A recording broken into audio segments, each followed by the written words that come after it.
Hey, John Cruz, professional bass angler here with you again, Bass Resource. We're going to talk about a little different time of year for an unconventional bait. Maybe a conventional bait, but not in the wintertime. Wintertime fishing can be tough. A lot of guys like to finesse fish, and if you want to finesse fish and you want to catch fish in the wintertime, don't forget about wacky rigs. Wacky rigs can be very effective in the wintertime. Number one, I would say that most people think of wacky rigs as like springtime only. It's definitely a year-round situation. Wintertime can be one of those situations.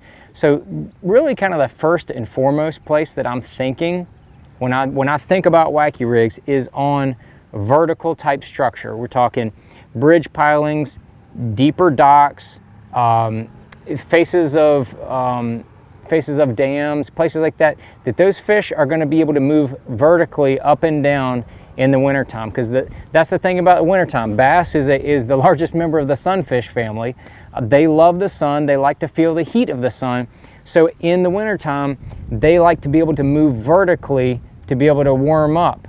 But then as those nights get cold, or they have the colder days, they like to be able to use a little amount of energy and move further down. So that's why in the wintertime, typically the steeper structures, you're talking, bluffs,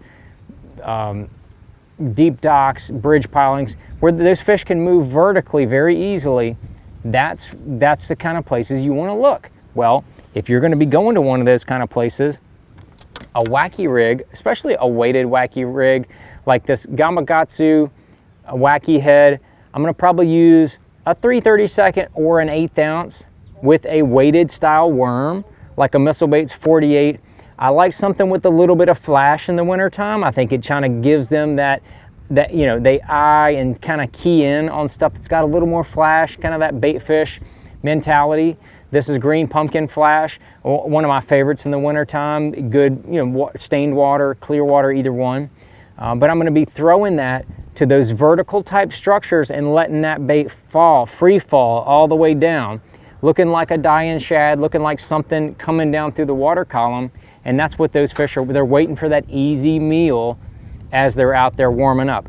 On the line, we're going to have a 8-pound Sunline Sniper leader, about a 20-foot leader, onto Sunline X Plasma 12-pound braid.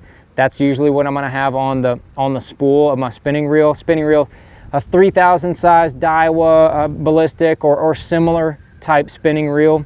And then I'm going to have a 7-foot 3-inch medium action Cashin spinning rod. That's really my go-to setup for this deal. But really, you're not going to be doing a lot of action. It's wintertime. Things are dying. You don't need to be doing a lot of movement with your plastics here.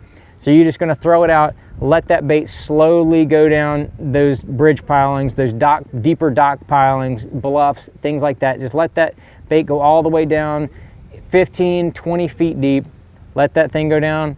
If you don't get a bite, reel it up, pitch it or cast it to the next good looking little portion of that place.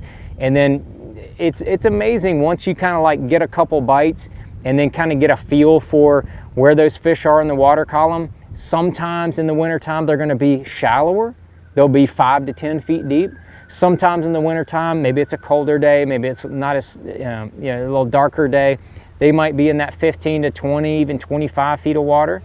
So you can take, and like once you catch a fish or two, then you'll kind of know about where those fish should be in the water column, so where you can expect to get those bites. And then you can duplicate that depth range, on maybe if you catch a couple on a bluff, you go over to a bridge piling, you kind of know where the depth that those fish are probably going to be. I mean, that is, probably the number one way to catch fish on a wacky rig in the wintertime. But we're going to have a little, extension, let's call it, of the wacky rig. We're going to go wacky rig on a drop shot. I know this is kind of a drop shot, but a lot of people don't think about a wacky rig on a drop shot in the wintertime. It is an absolutely great time of year to be throwing that wacky rig. You got that wacky rig drop shot. You're thinking deeper structure. A lot of times people are jigging spoons. They might be getting over top of structure and vertically dropping straight down with some sort of Damiki rig, some sort of other rig. But if you're like me and you're extremely comfortable with fishing drop shot rigs, you just catch fish all year on drop shots.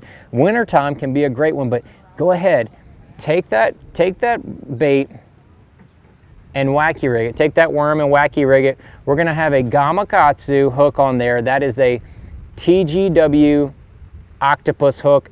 Absolute, just a awesome hook, just an amazing hook. Number 1 size is what we're gonna use.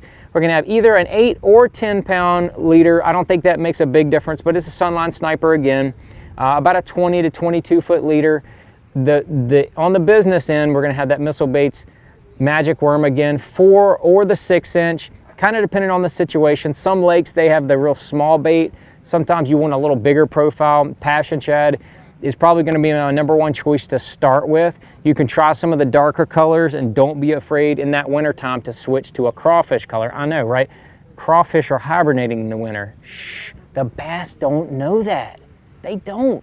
They still will hit stuff that's orange because they think, oh man, look, there's a crawfish out there. I've seen it happen in the wintertime, so don't think only shad. Sometimes the crawfish colors can be very good as well.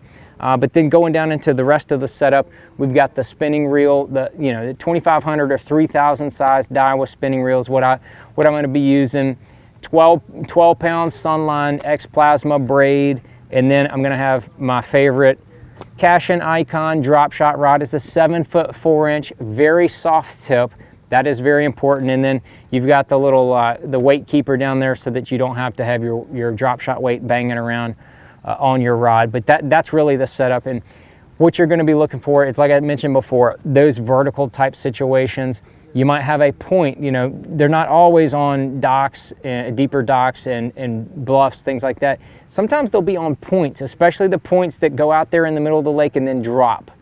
Those fish will sometimes move up from those deeper drops up onto the edges of those points, and they'll kind of feed there, and then they'll drop back off. So you can get up there on the ends of those deeper points on the bigger lakes, take that drop shot, just drop it down to the bottom and just kind of leave it there. And as you can see, that wacky rig, that bait's just gonna undulate. It's just gonna kind of look like a dying shad out there. It's really a great simulation of what that, an easy meal, just that dying shad for those fish out there in that deeper structure.